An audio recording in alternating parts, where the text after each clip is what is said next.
My name is Darius Kemp, and I'm a wind turbine technician who survived the first 72 hours of the zombie outbreak in Atlanta. 3 days ago, I was fixing cell towers for a living. Now I'm broadcasting from 200 feet above a dead city, watching infected creatures hunt in packs below while trying to coordinate the few survivors left alive. I made choices that saved my life but cost others theirs, and I learned things about this infection that could help you survive what's coming to your city next. Before we start the video, let us know what country you are tuning in from in the comment section below. Perhaps we will make a story there. Let's begin. My name is Darius Kemp, and I'm a wind turbine technician who survived the first 72 hours of the zombie outbreak in Atlanta.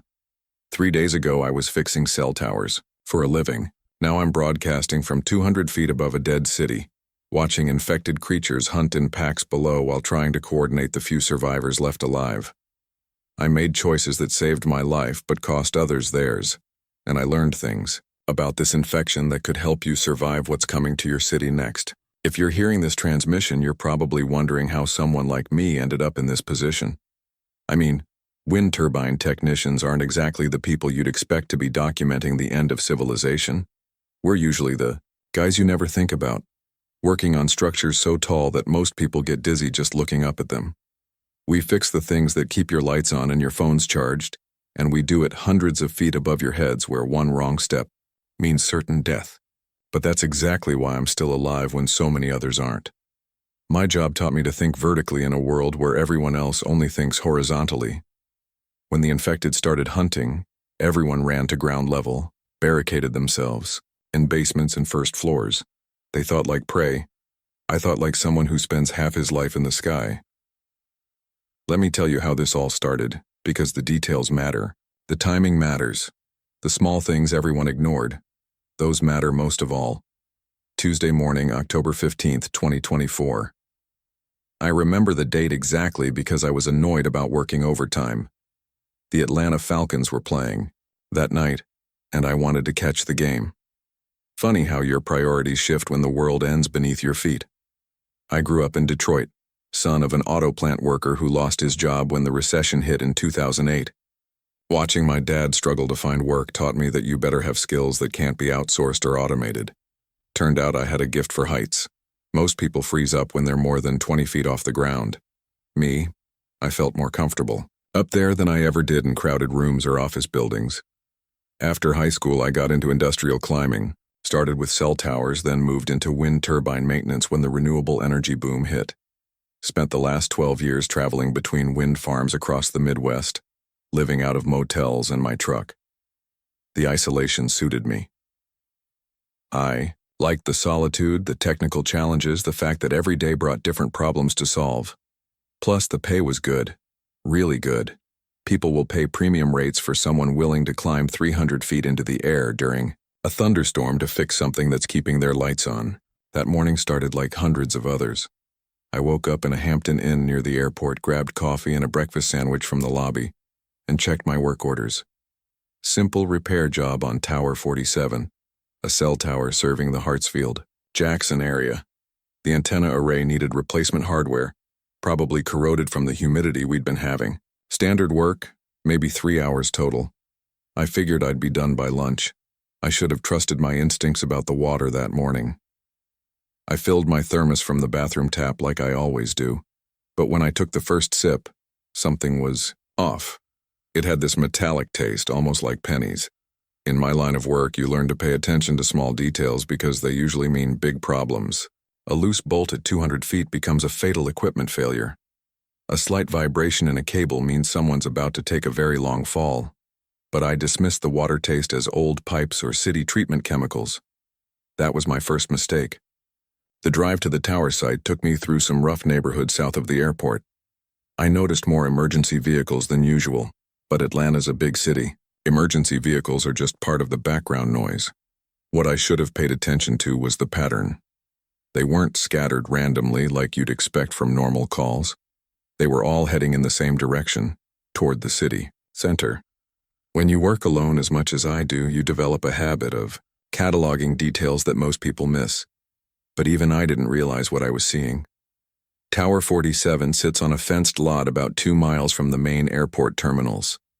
It's a standard guide tower, 320 feet tall, with equipment shelters at the base and aircraft warning lights at the top.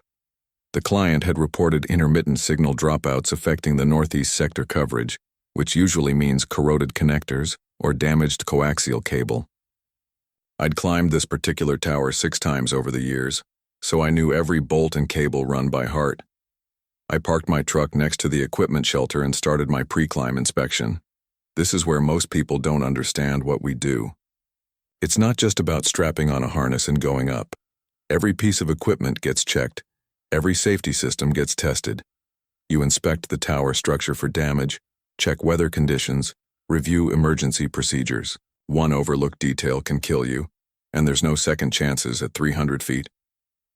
The tower itself looked solid. The guy wires had proper tension.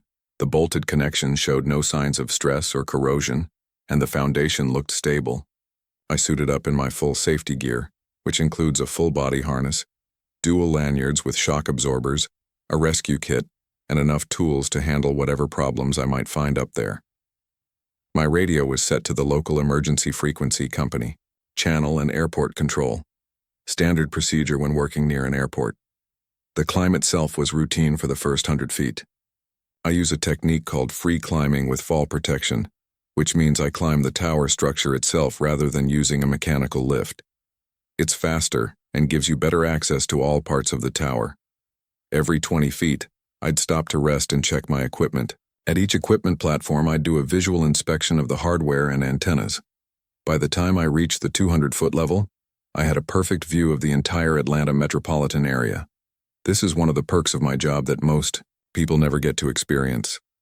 From that height, the whole city spreads out below you like a living map. You can see traffic patterns, weather systems moving in, the way neighborhoods connect to each other. It's beautiful and terrifying at the same time, being that high above everything. That's when I first heard the radio chatter that should have warned me something was wrong. It was around 2 o'clock in the afternoon, and the airport security frequency started lighting up with calls about medical emergencies in Terminal C. Nothing unusual about that. Airports are stressful places. People have heart attacks and panic attacks all the time.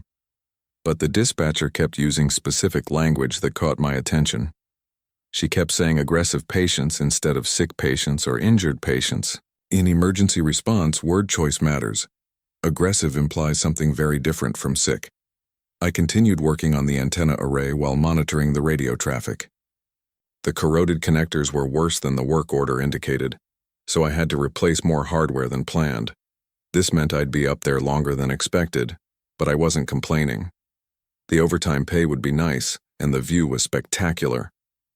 I could see aircraft taking off and landing at Hartsfield, following their precise approach patterns like a carefully choreographed dance.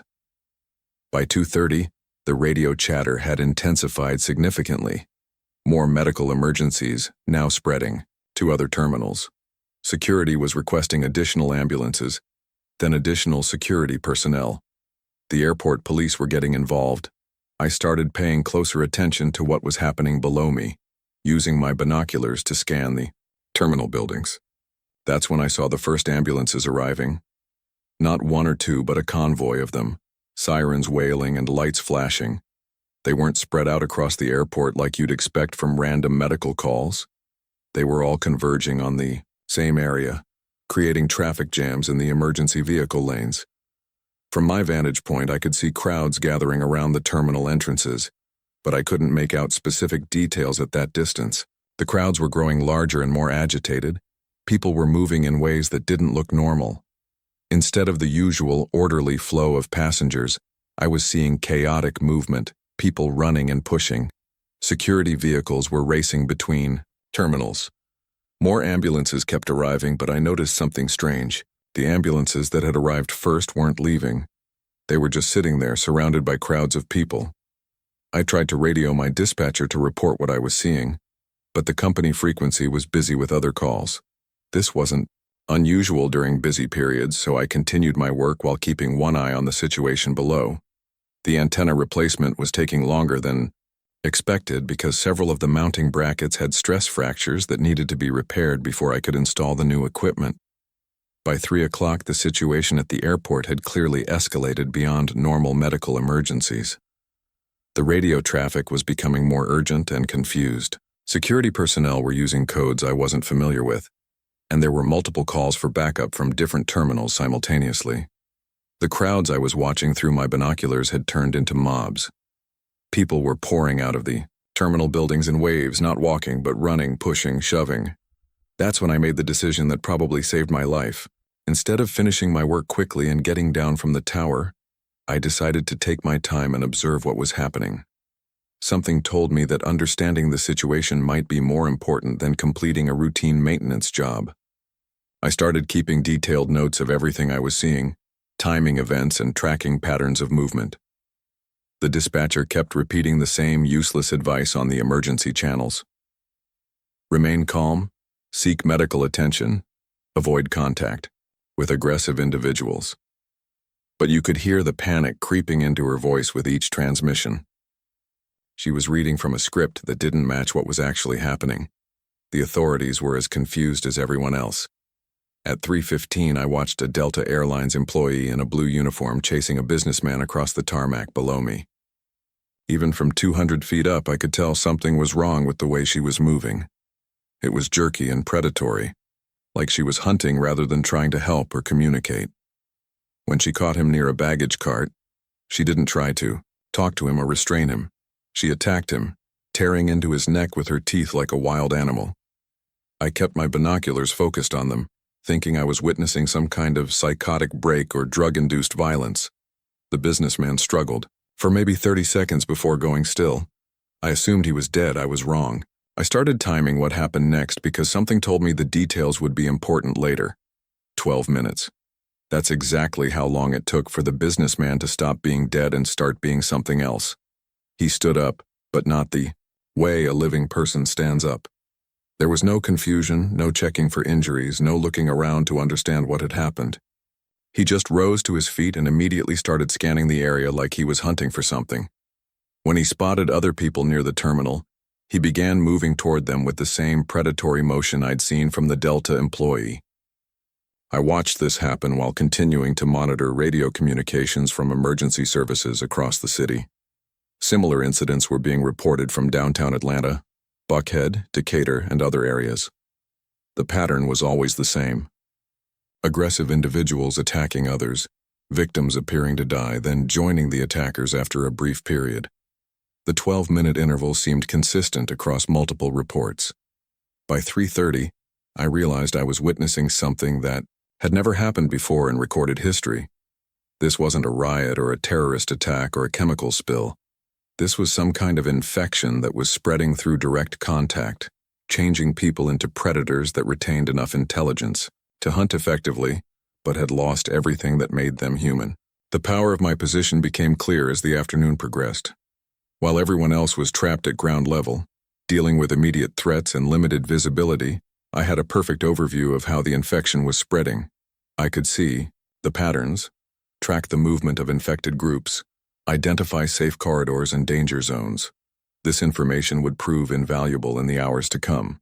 The radio communications from the CDC, which was only 15 miles away, were particularly frustrating to listen to. Here was the premier disease control organization in the world, and they were completely unprepared for what was happening. Their response protocols were designed for traditional disease outbreaks that spread through air or water contamination.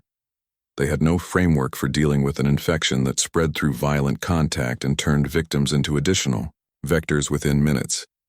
As the sun started getting lower in the sky, I had to make a crucial decision. I could finish my work, climb down, get in my truck, and try to escape the city before the situation got worse. Or I could stay up high and continue gathering intelligence about how this infection worked and where it was spreading. The safe choice was obvious. The smart choice was less clear. I decided to compromise. Instead of climbing all the way down to ground level, I descended to the equipment shelter at the base of the tower. This gave me access to better communication equipment and supplies while keeping me elevated enough to maintain my observation advantage. The shelter was built like a small fortress, with thick concrete walls and limited access points. It could be defended if necessary. From the shelter, I had access to multiple radio systems and internet connectivity. I started documenting everything I'd observed, creating a timeline of events and a map of infection spread patterns. I also began monitoring news reports and social media to understand how widespread the outbreak had become.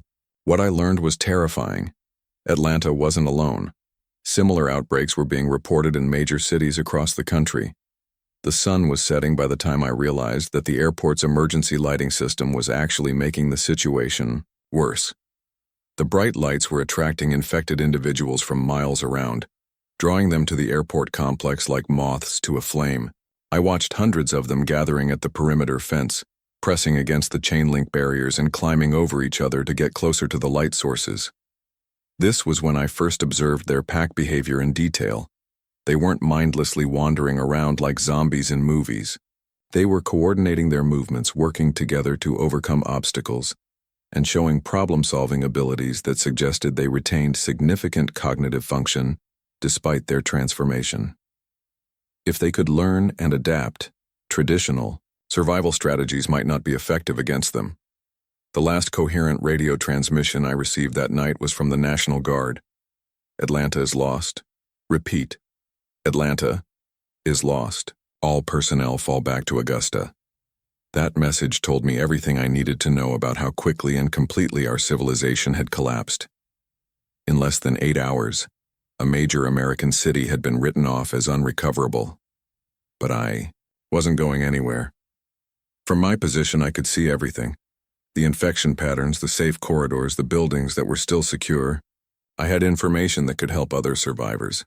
And I had the technical skills to establish communication networks that could coordinate rescue efforts.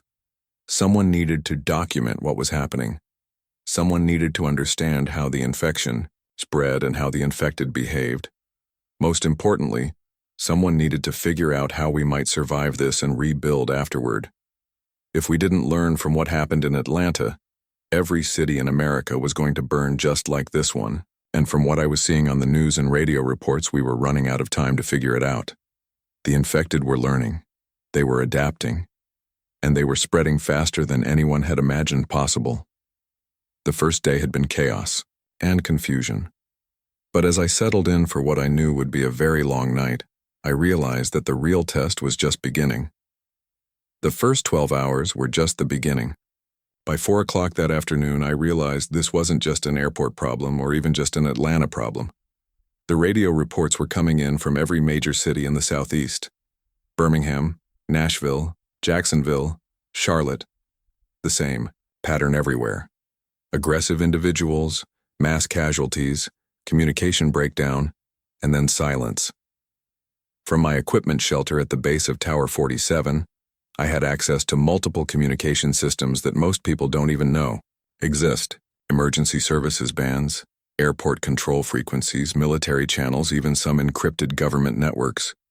What I was hearing painted a picture that the news media wasn't reporting yet, probably because they didn't understand it themselves. The infection was spreading along major transportation corridors, interstate highways, airline routes, shipping lanes. Wherever people moved in large numbers, the outbreak followed. It wasn't random and it wasn't contained. Someone or something had planned this distribution pattern, or the infection itself was intelligent enough to target the most efficient spread vectors. I made the decision to stay in the equipment shelter rather than trying to escape because I realized something that would prove crucial in the days ahead. My position wasn't just strategically valuable for observation. It was the perfect location to establish a communication hub that could coordinate survivor activities across the entire metropolitan area. The tower equipment gave me access to radio systems with ranges measured in hundreds of miles. If I could get the right equipment operational, I could potentially save thousands of lives by providing real-time intelligence about safe routes and infected concentrations. But first, I had to survive the night. And that meant turning a maintenance building into a fortress while infected creatures gathered in increasing numbers just outside the perimeter fence. The equipment shelter was built to withstand severe weather and protect sensitive electronic equipment.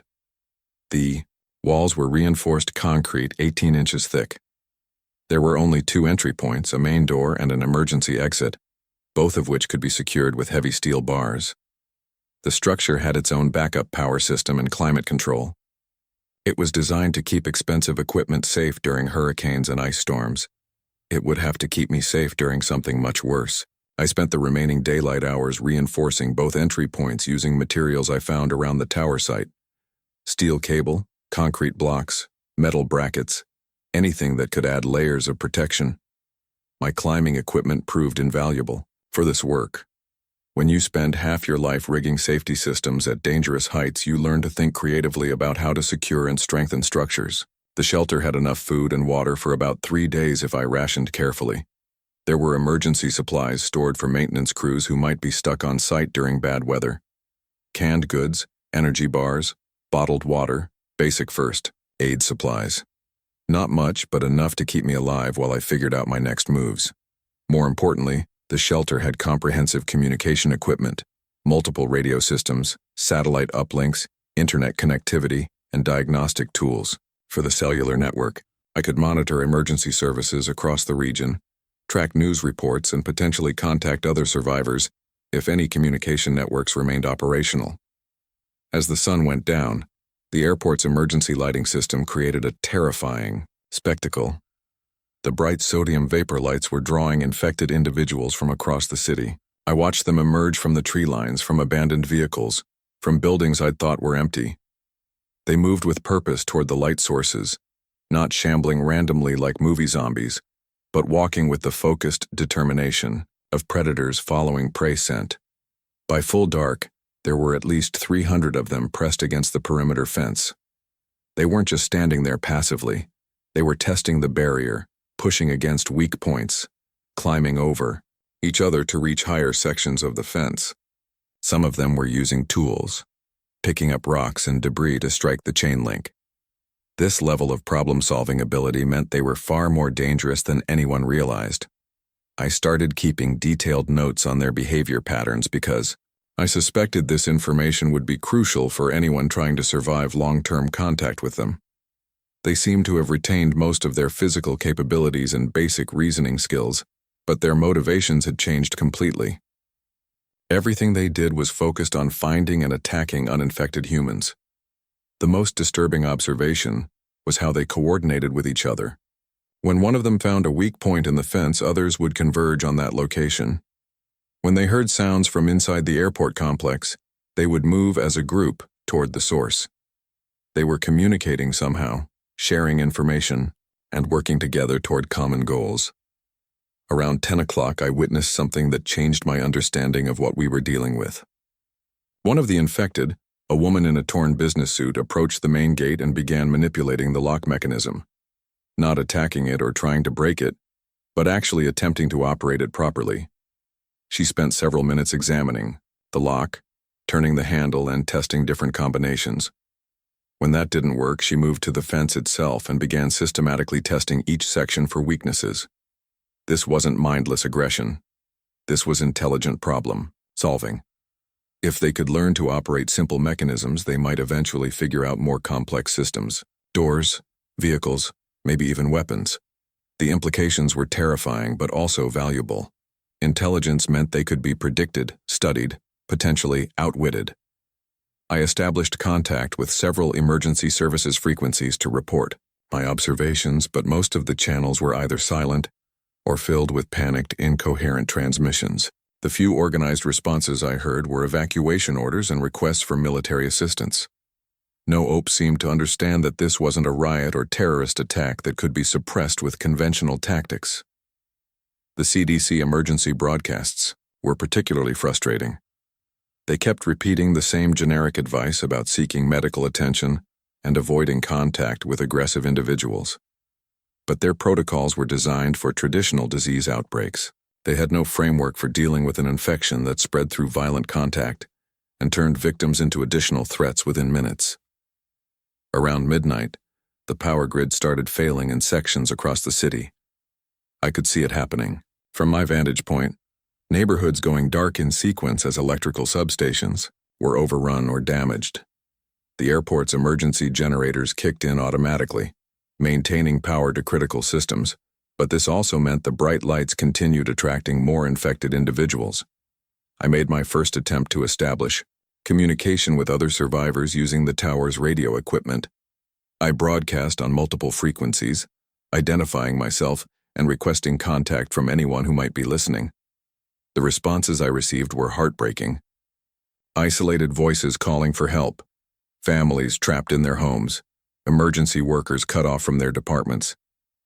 But there were also some responses that gave me hope.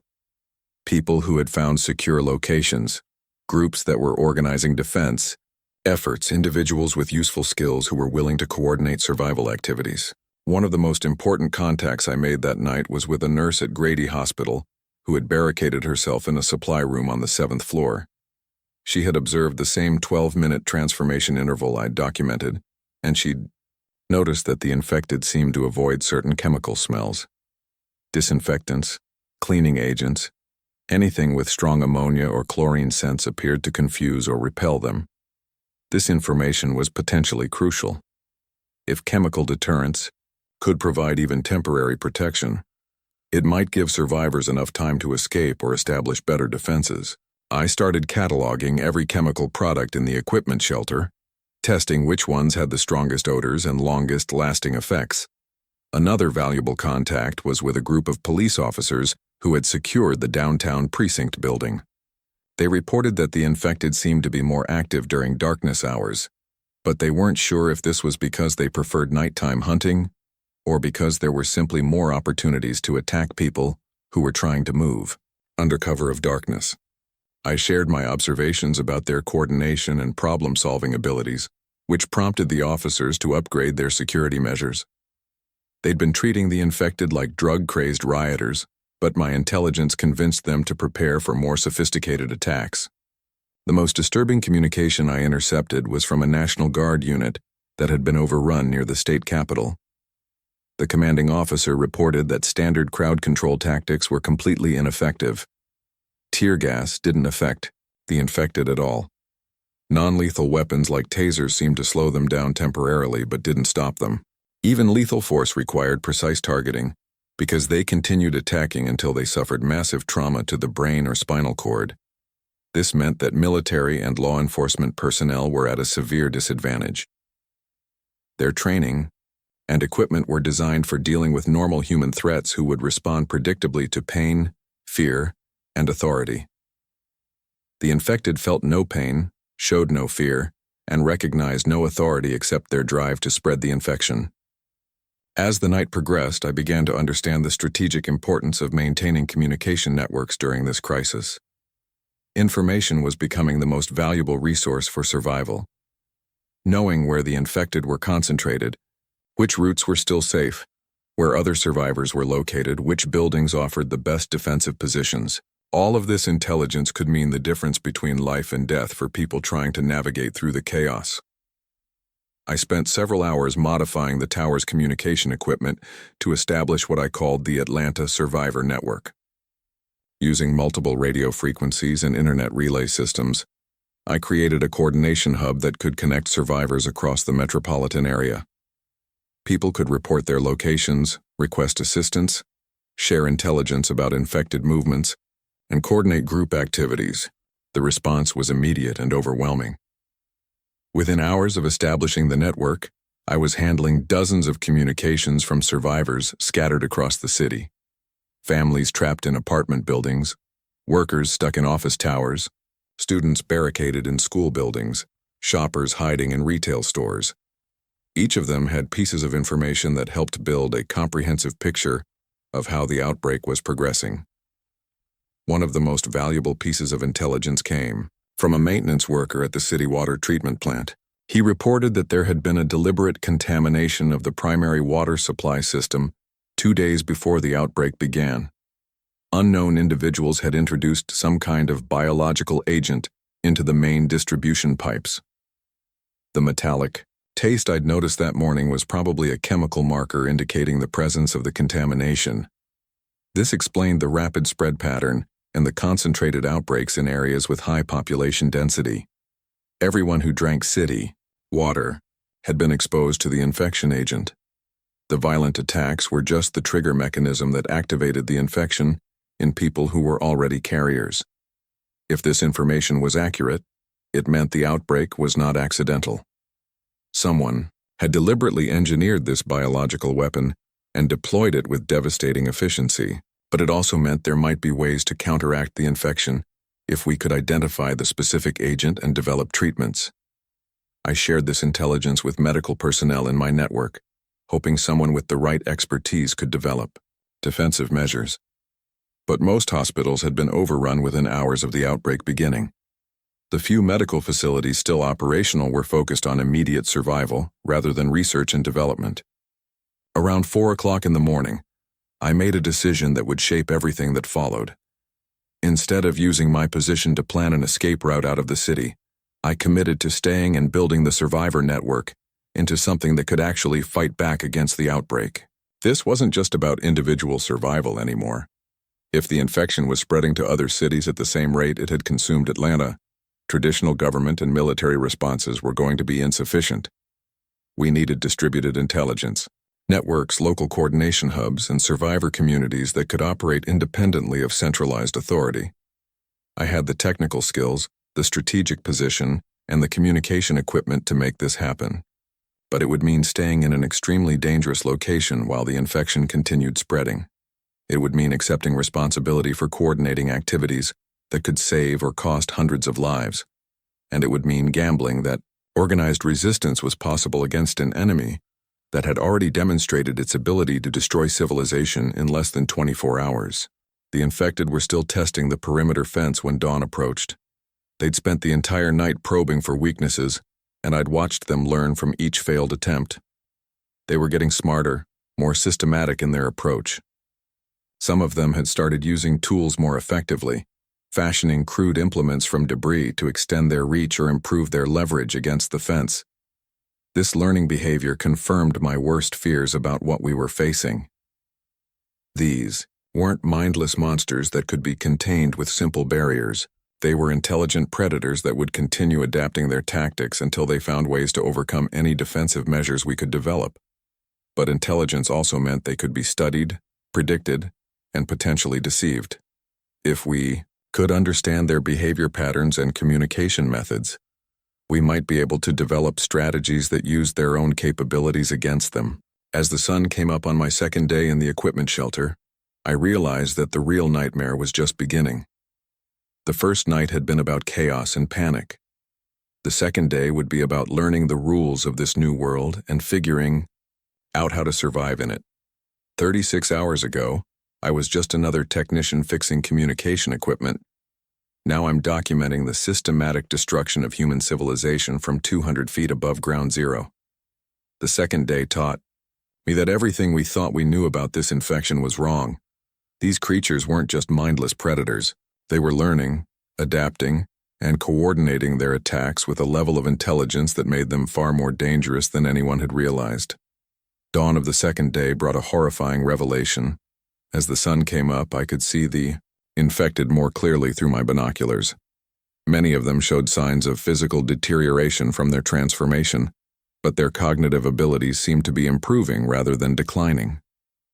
They were using more sophisticated tools, communicating through gestures and vocalizations and organizing themselves into hunting groups with distinct roles and tactics. The water treatment plant worker I'd been in contact with had provided crucial information about the contamination of Atlanta's water supply. The metallic taste I'd noticed that first morning was a chemical marker indicating the presence of a biological agent that had been deliberately introduced into the city's main distribution system. This meant every person who had consumed city water over the past few days was potentially a carrier, waiting for some kind of trigger to activate the infection.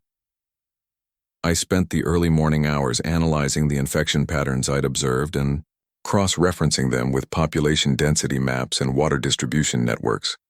The correlation was undeniable. Areas with the highest concentrations of infected individuals corresponded exactly to neighborhoods with the greatest reliance on city water supplies. Rural areas with private wells were largely unaffected, at least initially. This intelligence was game-changing for the survivor network I'd established.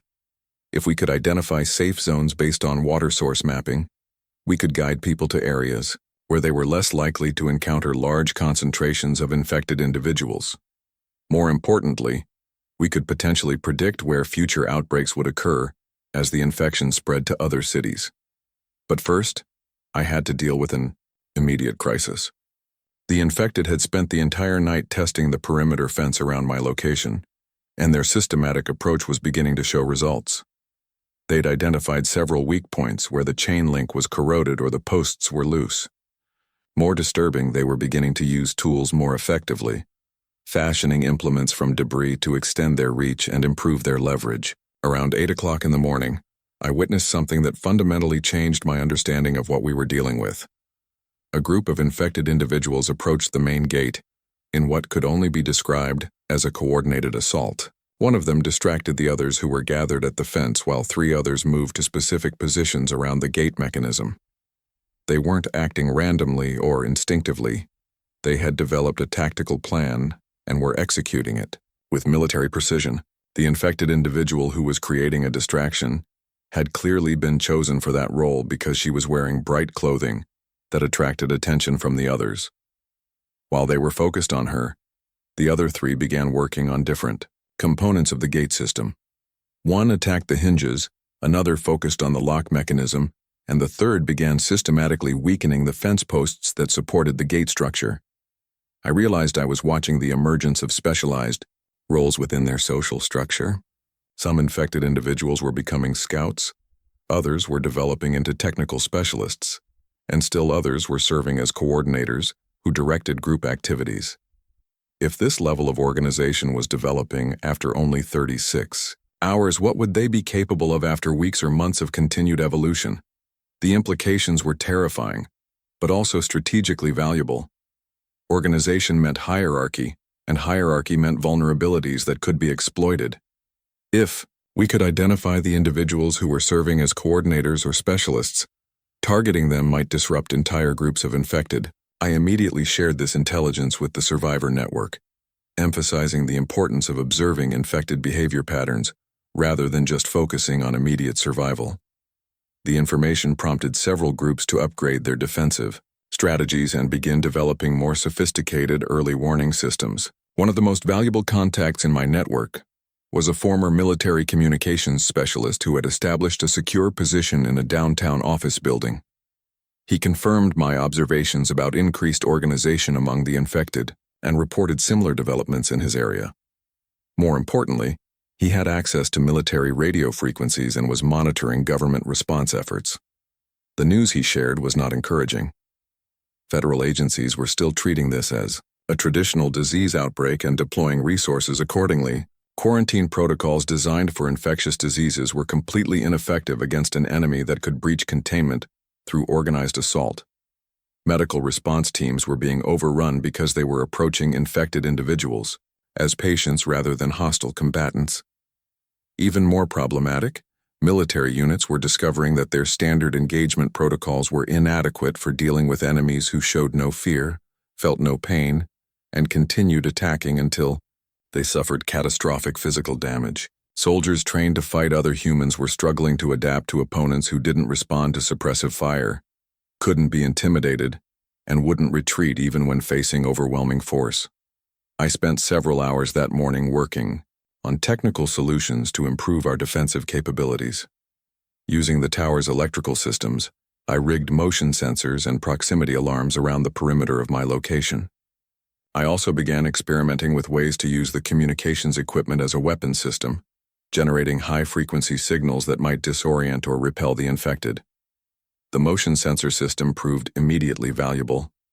Instead of having to maintain constant visual observation of the perimeter, I could monitor infected movements through electronic alerts while focusing on other activities. The proximity alarms gave me advanced warning when groups were approaching, allowing me to prepare defensive measures or communication equipment before they arrived at the fence. The high-frequency signal experiments yielded mixed results. Some of the infected seemed to be affected by certain frequencies, showing signs of discomfort or confusion when exposed to high-amplitude sound waves, but others appeared to be completely immune to sonic deterrence, and prolonged exposure seemed to help them develop resistance to frequencies that had initially been effective. This adaptation capability was perhaps the most disturbing aspect of their evolution. They weren't just learning to use tools and coordinate attacks. They were developing immunities to countermeasures, sharing information about effective defensive strategies, and modifying their behavior to overcome obstacles that had previously stopped them. Around noon, I received a communication that changed everything. A group of survivors at the Georgia Institute of Technology had managed to establish contact with research facilities at the CDC. The scientists there had been working around the clock to analyze samples of the infection agent, and they'd made several breakthrough discoveries. First, the biological agent was not naturally occurring. It had been artificially created using advanced genetic engineering techniques that combined elements from multiple different pathogens. The rabies-like symptoms were just one component of a complex infection that also included elements similar to toxoplasmosis, which explained the behavioral modifications, and a synthetic protein that enhanced cognitive function while eliminating emotional responses. Second, the infection required two distinct triggers to become active. The initial exposure through contaminated water supplies created carriers who showed no symptoms until they were exposed to a specific pheromone compound. This pheromone was being produced by infected individuals, which explained why the outbreak had started with isolated violent incidents that quickly spread to anyone in proximity to the initial victims. Third, and most importantly, the infection could potentially be reversed if treatment was administered within 72 hours of the second trigger exposure. The synthetic proteins that were causing the behavioral modifications would break down naturally after 3 days, but only if the victim's immune system received specific pharmaceutical support during that critical window. This information was simultaneously hopeful and devastating. Hopeful because it meant the infection wasn't necessarily permanent. Devastating because it meant we only had 36 hours left to reach anyone who had been infected during the first day of the outbreak. After that, their transformation would become irreversible. I immediately began coordinating with medical personnel in the survivor network to identify potential treatment locations and pharmaceutical supplies. Most hospitals had been overrun, but there were still some medical facilities operating in isolated areas. The challenge was getting infected individuals to those locations while they were still treatable and before they became too dangerous to handle. The Georgia Tech survivors had also discovered something crucial about the pheromone trigger mechanism. The compound was being released through respiratory systems, which meant it could potentially be filtered or neutralized using proper protective equipment. Gas masks, air filtration systems, even improvised breathing protection might provide some defense against new infections. This intelligence prompted me to search the equipment shelter for anything that could serve as respiratory protection. I found several dust masks designed for construction work and a small supply of replacement filters, not military-grade protection, but potentially enough to reduce exposure risk during necessary ventures outside the shelter. More importantly, I realized that the tower's ventilation system could be modified to create positive air pressure inside the shelter, preventing contaminated air from entering through small gaps or openings. This would provide an additional layer of protection against airborne transmission of the pheromone trigger. As the afternoon progressed, I began receiving reports of increased infected activity around critical infrastructure targets, power plants, water treatment facilities, communication hubs, transportation centers. They weren't attacking these locations randomly. They were systematically targeting the systems that modern civilization depended on, suggesting a level of strategic thinking that went far beyond simple predatory behavior. The implications were staggering. If the infected were capable of strategic planning at this level, they might be working toward specific objectives rather than just responding to immediate hunting instincts. The destruction of infrastructure could be part of a deliberate campaign to weaken human resistance and force survivors into more vulnerable positions. I shared this analysis with military personnel in the survivor network, but their responses indicated that official agencies were still not grasping the true nature of what they were fighting.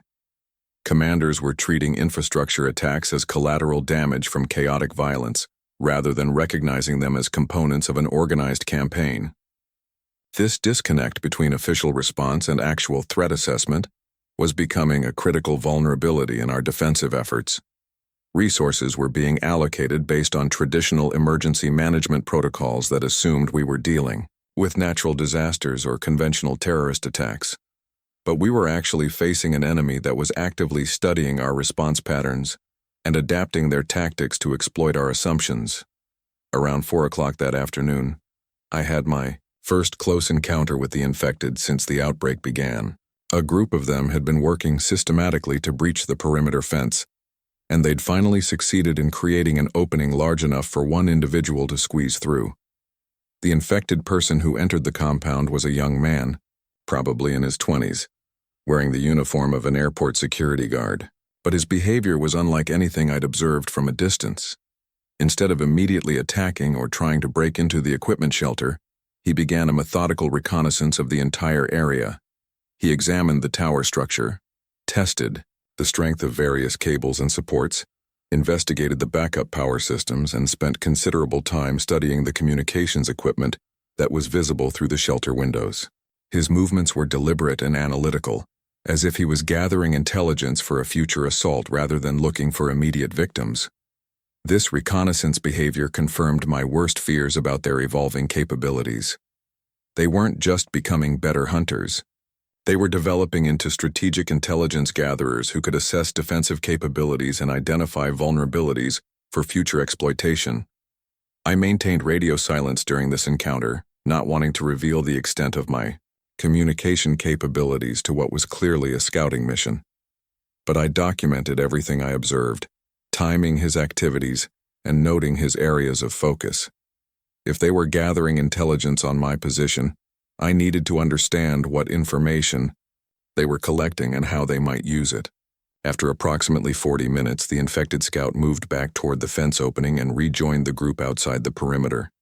But instead of leaving the area, they began what appeared to be a detailed briefing session.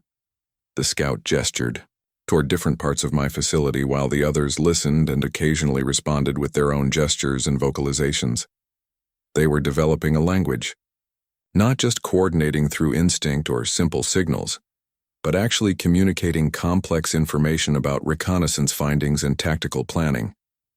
If they could share detailed intelligence about defensive positions and capabilities, they would be able to plan coordinated assaults that targeted specific vulnerabilities.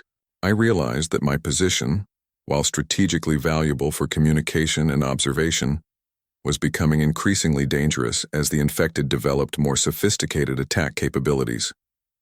They knew I was here, they'd studied my defenses, and they were planning something that would require coordinated action from multiple groups. But I also realized that this intelligence was exactly what the survivor network needed to develop effective countermeasures. If we could understand their communication methods, reconnaissance techniques, and tactical planning processes, we might be able to predict their actions and develop strategies to exploit their own organizational structures. As evening approached, I made a decision that would prove crucial for everything that followed. Instead of focusing primarily on defensive measures, I began developing offensive intelligence gathering capabilities. If they were studying us, we needed to study them even more systematically. Using the tower's observation equipment and communication systems, I began creating detailed behavioral profiles of infected groups in my area. Movement patterns, communication methods, role specializations, tactical preferences. The information was disturbing, but it was also actionable intelligence that could help other survivors prepare more effective defensive strategies. The infected were evolving rapidly, becoming more dangerous with each passing hour. But they were also becoming more predictable as they developed organizational structures and behavioral patterns. If we could learn to read those patterns, we might be able to stay one step ahead of their tactical development. The second night was approaching, and I knew it would be different from the first. They'd spent 36 hours studying my position, and they were clearly planning something more sophisticated than simple perimeter testing. Whatever they had in mind, I needed to be ready for it, but I also needed to be ready to turn their own intelligence gathering against them. Because if we were going to survive this outbreak, we couldn't just defend against their attacks. We had to learn to think like them, predict their actions, and ultimately find ways to disrupt their evolving organizational capabilities. The real war was just beginning, and the next 24 hours would determine whether human intelligence could stay ahead of whatever these creatures were becoming. The first 36 hours taught me the rules of this new world. The next 24 would test whether I could break them and survive what was coming. By the third day, I understood that we weren't just fighting an infection. We were fighting an evolving enemy that was learning our weaknesses faster than we could adapt to their strengths. The infected scout who had reconnoitered my position the previous afternoon had clearly shared detailed intelligence with other groups. Throughout the night, I observed coordinated movements between infected clusters that were positioned at strategic points around the airport complex. They weren't just gathering randomly anymore. They were establishing observation posts, supply caches, and staging areas for what appeared to be a planned assault. My food and water supplies were running critically low. The emergency rations I'd found in the equipment shelter were designed to sustain one person for 3 days under normal circumstances. But the stress and physical demands of constant vigilance had increased my caloric requirements significantly. I had maybe 18 hours of supplies remaining, which meant I would have to venture outside the shelter to acquire more resources or risk starvation. This created an impossible tactical situation. The infected had clearly identified my location and were monitoring my activities. Any attempt to leave the shelter would expose me to immediate attack from multiple directions. But staying inside meant slowly weakening from hunger and dehydration until I was no longer capable of defending myself effectively. I spent several hours that morning developing contingency plans for different scenarios. If I had to abandon the shelter, where could I go that would provide similar communication capabilities and defensive advantages?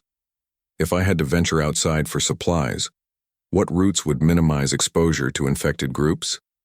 If my position became completely untenable, how could I ensure the survival of the communication network I'd established? The survivor network had grown to include more than 200 individuals across the Atlanta metropolitan area. Police officers, medical personnel, military veterans, technical specialists, and ordinary citizens who had found secure positions and were willing to coordinate their activities with others. The intelligence sharing and mutual support provided by this network had already saved dozens of lives by directing people away from infected concentrations and towards secure locations. But the network's effectiveness depended entirely on maintaining reliable communication links, and most of those links were routed through the equipment at my location. If I lost access to the tower's systems, the entire network would fragment into isolated groups that couldn't share intelligence or coordinate defensive activities. Around 10 o'clock that morning, I received a communication that changed my entire strategic perspective. A group of survivors at the Georgia Institute of Technology had managed to establish contact with a CDC research team that was still operational at an undisclosed location. The scientists had made additional breakthrough discoveries about the infection that completely altered our understanding of what we were fighting. The biological agent that had been introduced into Atlanta's water supply was not just a weapon designed to create infected individuals. It was a sophisticated terraforming tool intended to rapidly modify human society and infrastructure to support a completely different form of civilization. The infected weren't just predators hunting normal humans. They were the advance force of an invasion designed to replace our entire species with something fundamentally different. The synthetic proteins that were modifying their brain chemistry weren't just eliminating emotional responses and enhancing aggression. They were creating a form of collective intelligence that allowed infected individuals to share information and coordinate activities across vast distances.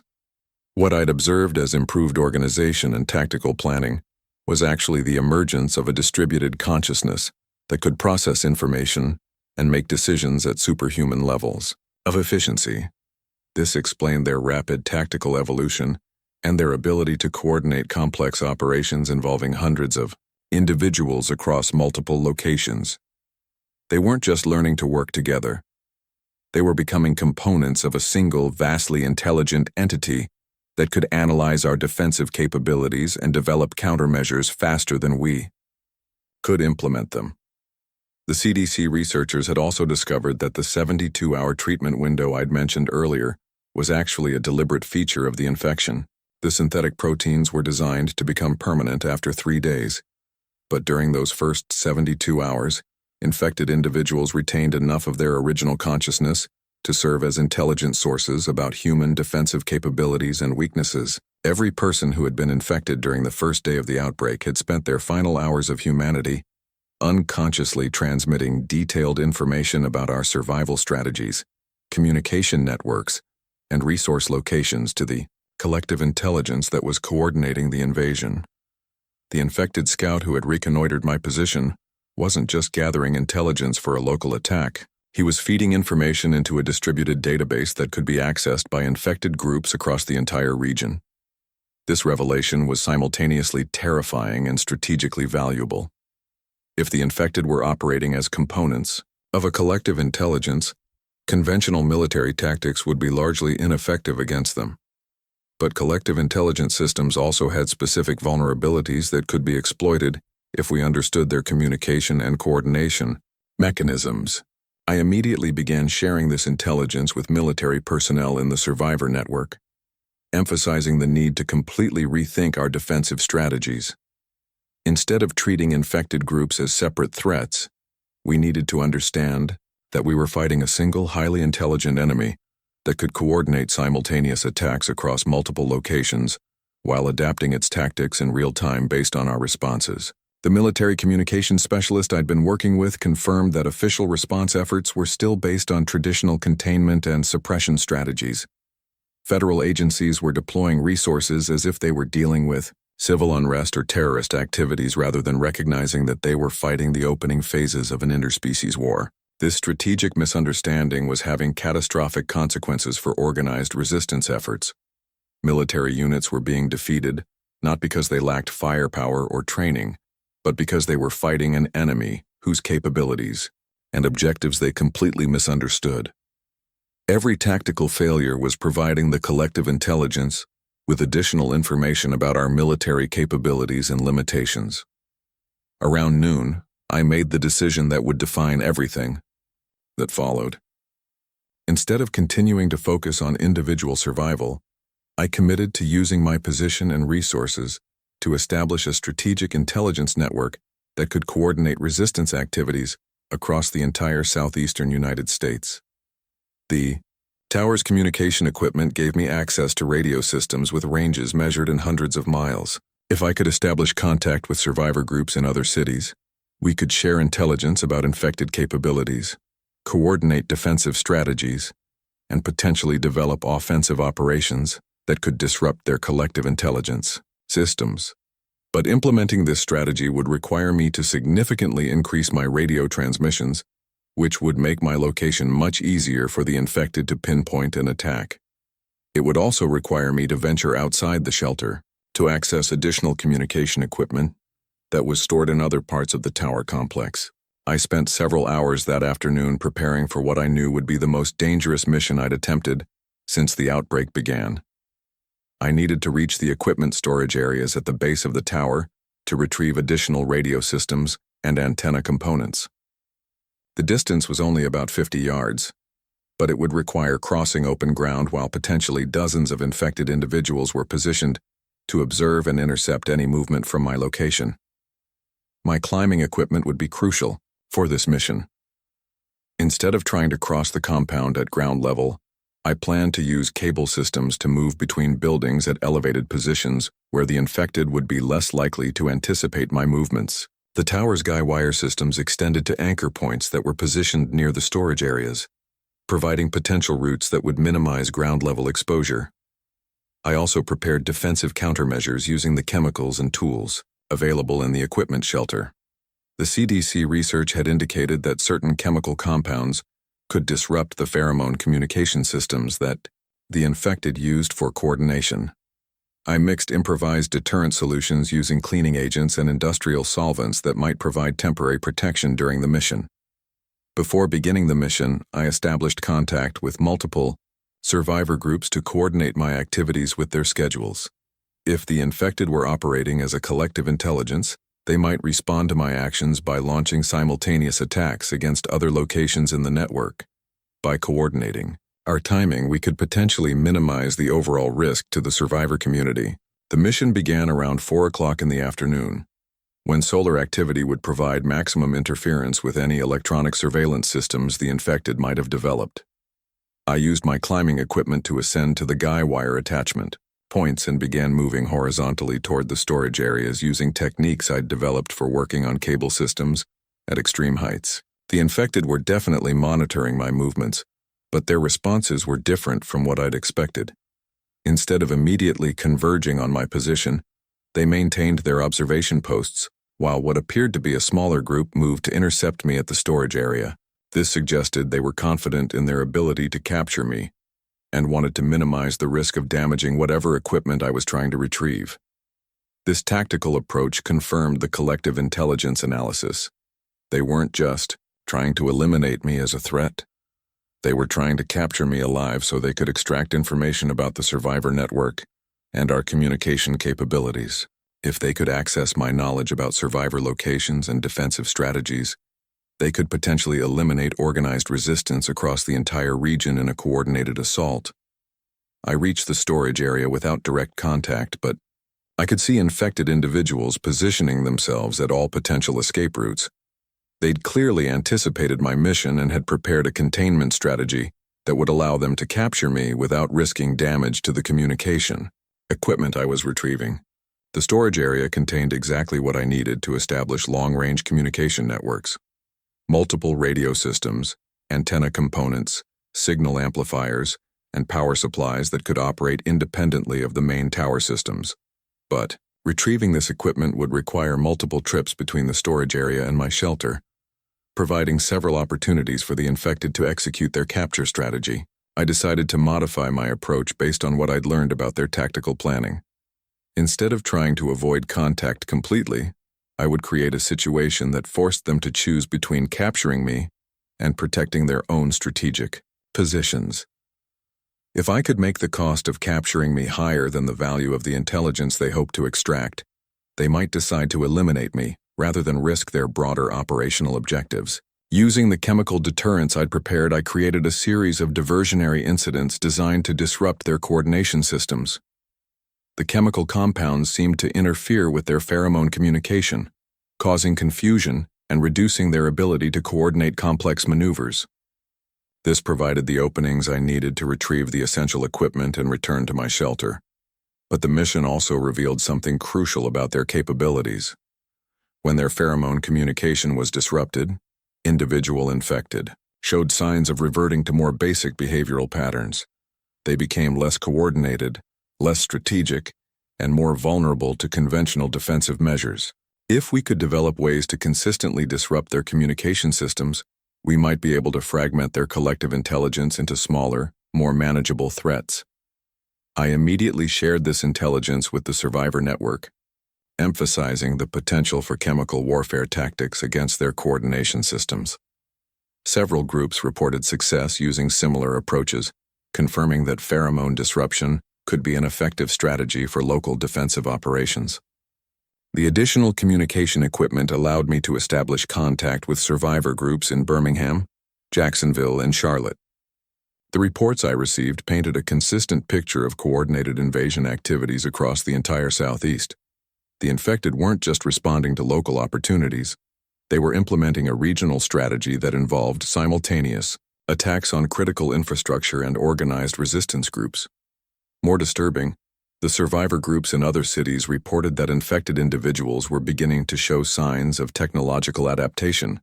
They were learning to operate vehicles, use basic tools, and manipulate electronic systems. Some groups had even observed infected individuals attempting to repair damaged infrastructure, suggesting they understood the importance of maintaining certain systems for their own operational objectives. This technological adaptation represented a fundamental escalation in the threat level. If the infected could operate vehicles, they could rapidly reposition forces and coordinate attacks across much larger geographical areas. If they could manipulate electronic systems, they might be able to disrupt our communication networks or access information systems that contained intelligence about our defensive capabilities. As evening approached, I realized that the next 24 hours would be critical for determining whether organized human resistance could survive the rapid evolution of infected capabilities. The collective intelligence was learning our strategies faster than we could develop countermeasures, and their technological adaptation was eliminating many of the advantages that had allowed some survivor groups to maintain defensive positions. But I'd also discovered potential vulnerabilities in their system that could be exploited if we could coordinate our efforts effectively.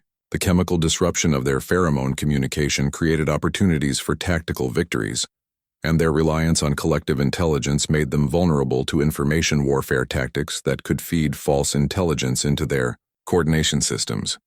The war was entering a new phase where the outcome would depend on our ability to think strategically rather than just tactically. We needed to understand their objectives, anticipate their adaptations, and develop offensive capabilities that could disrupt their operations rather than just defending against their attacks. I was no longer just a survivor trying to stay alive until rescue arrived. I was becoming a strategic coordinator in a war that would determine whether humanity could maintain its position as the dominant species on this planet. And the battle for Atlanta was just the beginning of a much larger conflict that would reshape the entire world. 72 hours. That's how long it took for the world to end and for me to find my purpose in what came next. The final day of Atlanta's collapse would test everything I'd learned about this enemy and force me to make decisions that would affect the future of human resistance across the entire continent. The infected had spent 3 full days studying our defensive capabilities, analyzing our communication networks and adapting their tactics to overcome every countermeasure we developed. But they'd also revealed critical vulnerabilities in their collective intelligence system that could be exploited if we had the courage to take enormous risks for potentially decisive victories. The long-range communication equipment I'd retrieved during yesterday's mission had allowed me to establish contact with survivor groups across the southeastern United States. What I learned from these communications fundamentally changed my understanding of what we were fighting and what it would take to win. The biological weapon that had been deployed in Atlanta was simultaneously being activated in every major city from Virginia to Texas. But the timing wasn't random. The infected were implementing a coordinated strategy that involved establishing regional command centers in major metropolitan areas, while using smaller cities as supply bases and staging areas for expansion operations. Atlanta wasn't just one of many targets. It was the primary coordination hub for infected operations across the entire Southeast. The collective intelligence that had been directing their tactical evolution was being managed from somewhere in this city, probably using infrastructure that we hadn't identified yet. If we could locate and disrupt this command center, we might be able to fragment their operations across multiple states. But attempting such a mission would require abandoning the defensive position that had kept me alive for 3 days and venturing into the most dangerous areas of the city where infected concentrations were highest. It would also require coordinating with survivor groups who were willing to launch simultaneous diversionary attacks that could draw infected forces away from the command center. The survivor network had grown to include more than 500 individuals across 4 states, but most of them were focused on immediate survival rather than strategic objectives. Convincing them to participate in offensive operations would require demonstrating that such actions could provide better long-term security than continued defensive preparations. I spent the early morning hours developing a comprehensive intelligence analysis that I could share with network coordinators to explain why offensive action was necessary. The infected were rapidly approaching technological capabilities that would eliminate most of our current defensive advantages. Within days, they would be able to operate vehicles, manipulate electronic systems, and coordinate attacks across geographical distances that would make isolated survivor groups completely vulnerable. Our only chance of maintaining organized resistance was to disrupt their collective intelligence before they achieved full technological integration. This meant identifying and attacking their command infrastructure while we still had some tactical advantages that could compensate for their superior numbers and coordination. The CDC research team that had been providing intelligence about the infection had made additional discoveries that supported this strategic assessment. The synthetic proteins that were enabling collective intelligence required constant biochemical reinforcement from a central processing facility. If infected individuals were separated from this facility for more than 96 hours, their connection to the collective intelligence would begin to degrade. This meant the command center wasn't just a communication hub.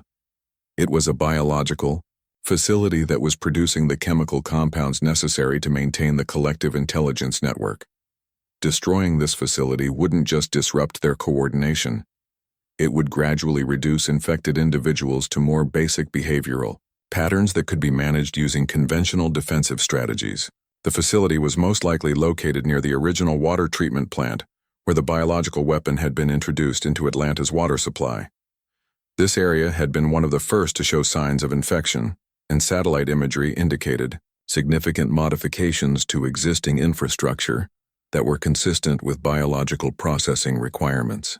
But the water treatment plant was located in one of the most heavily infected areas of the city, surrounded by thousands of individuals who were operating under direct coordination from the collective intelligence. Any approach to this location would trigger immediate response from every infected group within miles of the facility. I realized that success would require a level of coordination and sacrifice that went far beyond anything the survivor network had attempted. We would need simultaneous diversionary attacks at multiple locations across the city to draw infected forces away from the command center. We would need technical specialists willing to risk their lives to identify and destroy the biological processing equipment. And we would need communication coordinators who could maintain network operations even if primary facilities were compromised. Around 10 o'clock that morning, I began the most important communication session of my life. Over the next 6 hours, I contacted every major survivor group in the network and presented the intelligence case for launching a coordinated offensive against the infected command infrastructure. The response was mixed, but ultimately encouraging. About half of the groups were willing to participate in diversionary operations if they could be convinced that such actions would improve their long-term survival prospects. The other half preferred to maintain defensive positions but agreed to provide intelligence support and communication relay services during the operation. Most importantly, I established contact with a group of former military personnel who had secured positions near the water treatment plant.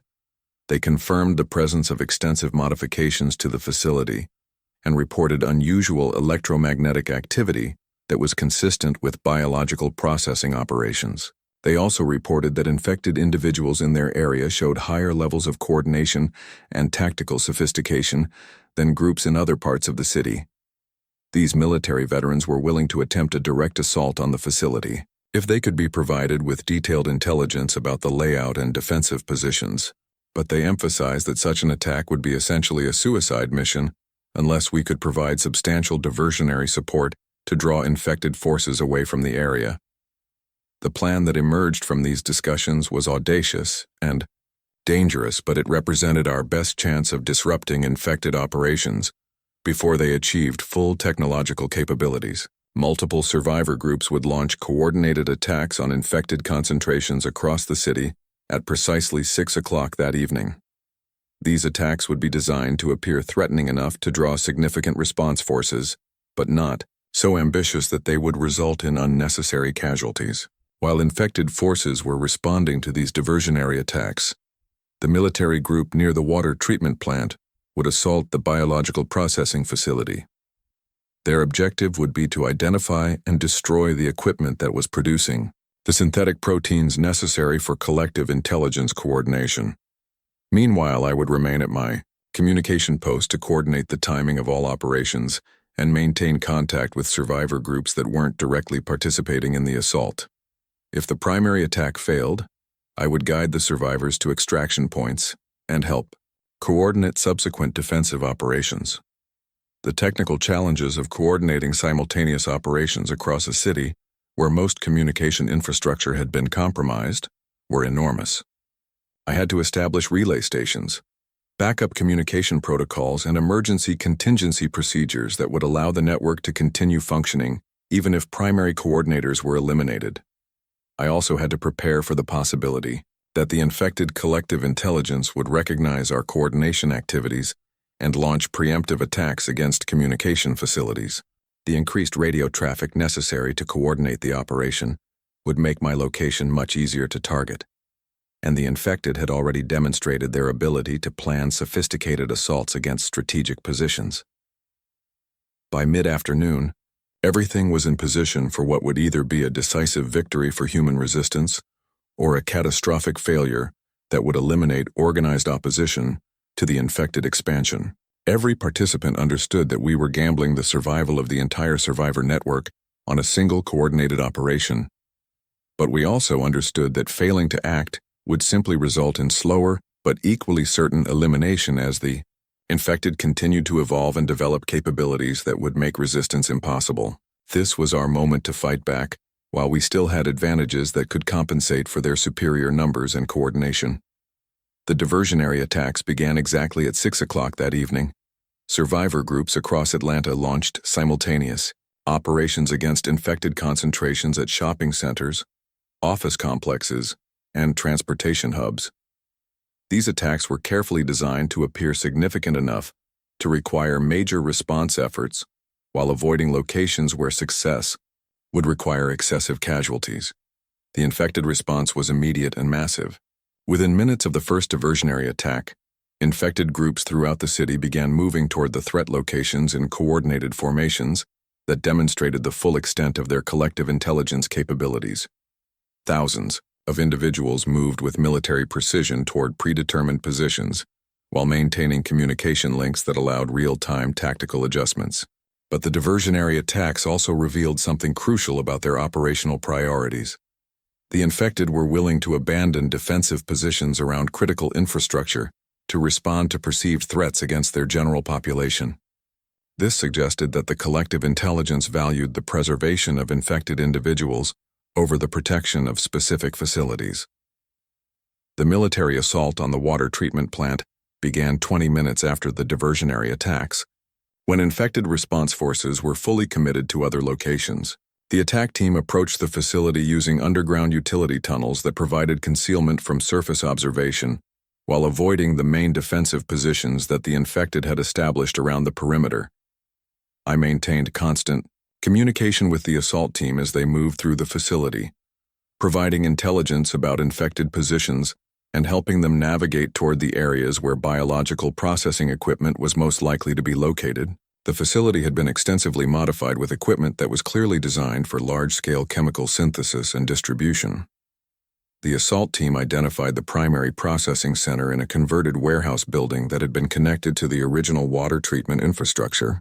The building contained sophisticated biological reactors that were producing synthetic proteins in quantities sufficient to support collective intelligence operations across multiple states. But destroying this equipment would require more than just conventional explosives.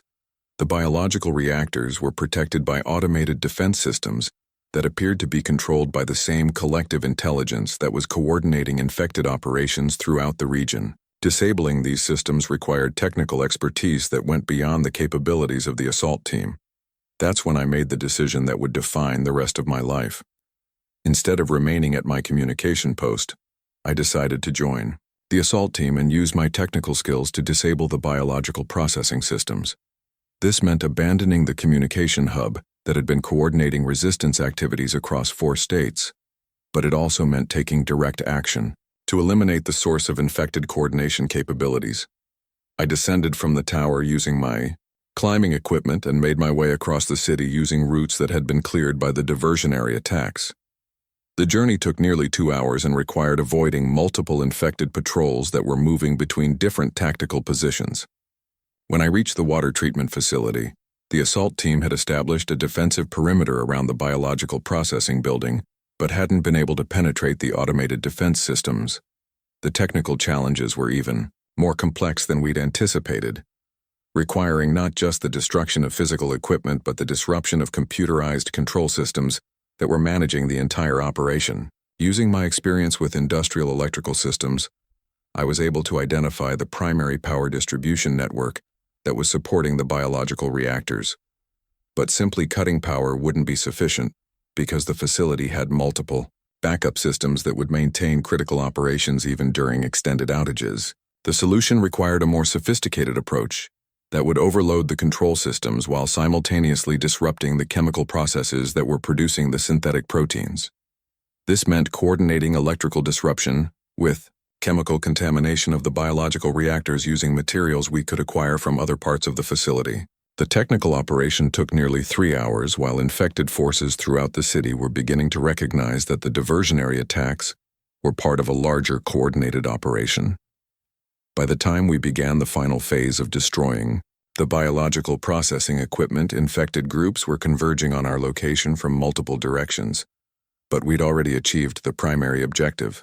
The biological reactors were destroyed, the control systems were permanently disabled, and the synthetic protein production that had been supporting collective intelligence operations was eliminated.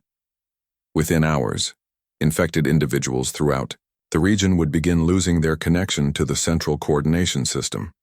The evacuation from the facility was harrowing because infected response forces had surrounded the area and were launching coordinated attacks from multiple directions simultaneously.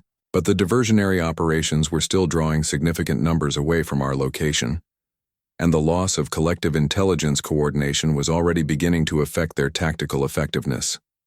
We fought our way out of the facility, using conventional weapons and the chemical deterrents that had proven effective at disrupting their pheromone communication systems. The infected individuals we encountered showed signs of confusion and reduced coordination that confirmed the biological processing disruption was having immediate effects. I returned to my communication post to find that the survivor network had not only survived the coordinated operation, but had actually expanded as groups throughout the region reported significant reductions in infected coordination and tactical sophistication. The destruction of the biological processing facility had fragmented the collective intelligence into smaller, more manageable threats that could be handled using conventional defensive strategies. But more importantly, we'd demonstrated that organized human resistance could achieve strategic victories against an enemy that had seemed invincible just days earlier. The success of the Atlanta operation provided a model that could be replicated in other cities where infected command facilities had been established. Over the following days, I worked with survivor networks across the country to identify and target similar facilities in other metropolitan areas. The intelligence we'd gathered in Atlanta proved invaluable for understanding how infected operations were organized and what vulnerabilities could be exploited. The war was far from over, but we'd proved that human intelligence and coordination could overcome superior numbers and individual capabilities when applied strategically, rather than just tactically. We'd learned to think like our enemy while maintaining the creativity and adaptability that had made our species successful. If you're hearing this transmission, it means we succeeded in establishing the communication networks that are now coordinating resistance activities across North America. The techniques we developed in Atlanta are being used to identify and eliminate infected command facilities in dozens of cities. The infection that was supposed to replace human civilization has instead become the catalyst for a level of cooperation and strategic thinking that our species had never achieved during peacetime. We're not just surviving this outbreak, we're using it to build something stronger and more resilient than what existed before. The frequencies I'm broadcasting on are monitored continuously by survivor networks that can provide intelligence, resources, and coordination support for resistance activities in your area. We've learned that individual survival is temporary, but organized resistance can be permanent. What happened in Atlanta was just the beginning of our fight back against an enemy that underestimated human adaptability and determination. The real war for humanity's survival is being won one coordinated operation at a time, and we're building the networks that will ensure our species not only survives, but emerges stronger from this challenge.